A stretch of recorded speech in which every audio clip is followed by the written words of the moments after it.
কি হল তোমার কান্দি আছো যে? তোমার মা মোক বহুত বেয়া পায়, মই বুজি নাপাওঁ যে কিয় ইমান বেয়া পায়। কি হয়েছে মা তোমাক বেয়া পাই যে? তোমাৰ মাক সুধি চোৱা, তোমাৰ মা কেতিয়াও মোক নিজৰ ছোৱালী বুলি ভাবা নাই। ঠিক আছে মই মাক সুধিছো। মা, ও মা, মা তোমার কি হয়েছে? তোমার বরে তুমি ভাল নোপোৱা যে? এতিয়া তাৰ কিছুমান কামৰ কাৰণে তাক বোৱাৰী কবলৈ লাজ লাগে। এনেকুৱা কি কাম কৰিছে যাৰ বাবে তাক বোৱাৰী কবলৈ লাজ লাগে? বাবা, এইবোৰ কথা তোমাক কব নোৱাৰিম। মোৰ নিজৰে লাজ লাগে বোৱাৰী কবলৈ। সময়ত তুমি ঠিকেই গম পাবা।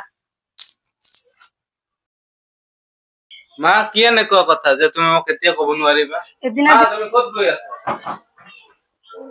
সঁচাকে মোৰ ৱাইফে কোনো ধৰণৰ বেয়া কাম কৰা নাই, সেইকাৰণে তুমি কথাবোৰ কব পৰা নাই। মোৰ ৱাইফে ঠিকে কৈছিল যে তুমি মোৰ ৱাইফক নিজৰ ছোৱালীৰ নিচিনা নাভাবা। আজি ল'ৰাটো মোক কৈছিলে। তুমি মাৰ কথাত গুৰুত্ব নিদিবা।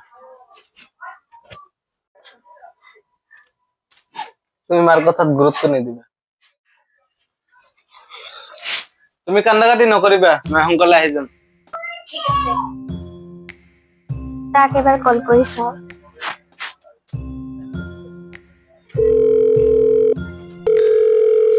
হেল্ল', বুঢ়া ডিউটিত গল, তুমি ক'ত আছা? আহা মোৰ লগত লগ ধৰিবলৈ। হয়, ঠিক আছে, মই ৰেডি হৈ আছো। তুমি সোনকালে আমাৰ ঘৰৰ ওচৰত আহা, ইয়াৰ পৰা যাম।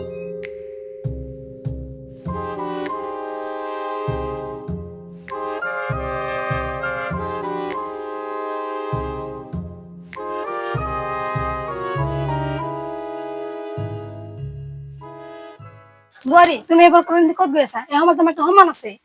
মই কেনেধৰণৰ কাপোৰ পিন্ধিছো এইবোৰ তোমাৰ চাই লাভ নাই। আজি ল'ৰাক আহিব দিয়া।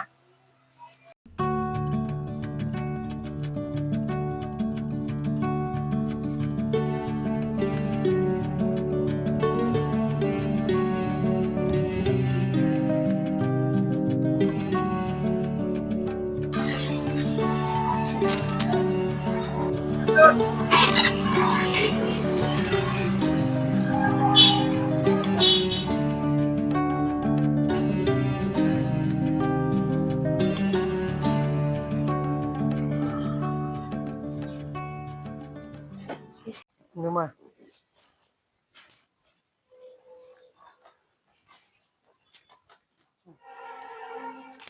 Vai.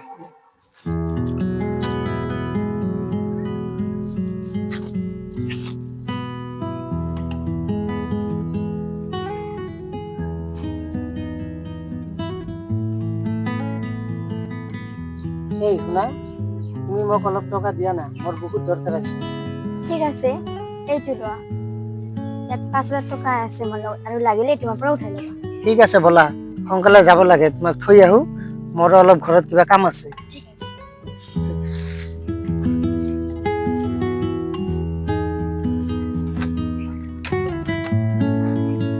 উঠা।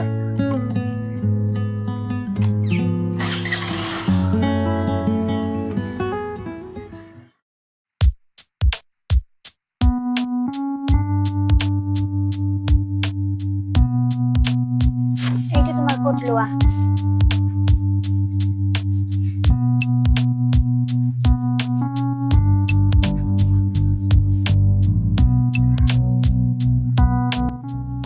আহাতে মোৰ কাৰণে কিবা লৈ আহিবা।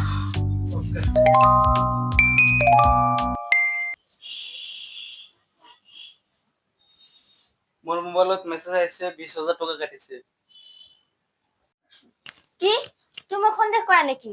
তুমিতো জানাই মোৰ মা দেউতা কিমান দুখীয়া, সেইকাৰণে টকাটো পঠাইছিলো। ঠিক আছে, মই মাক কৈ দিম আজিৰ পৰা 8 টকা নপঠাও। ঠিক আছে, মই গম পোৱা নাছিলো, টকা পঠাইছা ভালো হৈছে। ঠিক আছে তেনেহলে আহো। নমস্কাৰ বন্ধুসকল, শেহতীয়াভাৱে সমাজত বৃদ্ধি পাইছে পৰকীয়া প্ৰেমৰ ঘটনা। এইসমূহ বৃদ্ধি পাইছে কিয় পৰকীয়া প্ৰেম? অধিক ছ'চিয়েল মিডিয়া বা সামাজিক মাধ্যমৰ ব্যৱহাৰ আপোনালোকে নকৰিব। বিশেষকৈ অচিনাকি ব্যক্তিৰ সৈতে প্ৰথমতে হাই হেলৰে আৰম্ভ হয় পৰকীয়া প্ৰেমৰ সম্পৰ্কসমূহ গতিকে নিশাৰ সময়ত বিশেষভাৱে আপুনি ছ'চিয়েল মিডিয়াত নিমগ্ন নহ'ব কাৰণ এটা হাই এটা হেলৈ এটা পৰকীয়া প্ৰেমৰ জন্ম দিব পাৰে আৰু তাৰ পিছত বহু ভয়ংকৰ ঘটনা সংঘটিত হ'ব পাৰে আপুনিও সাৱধান হওক জীৱনটো আপোনাৰ সুখী হওক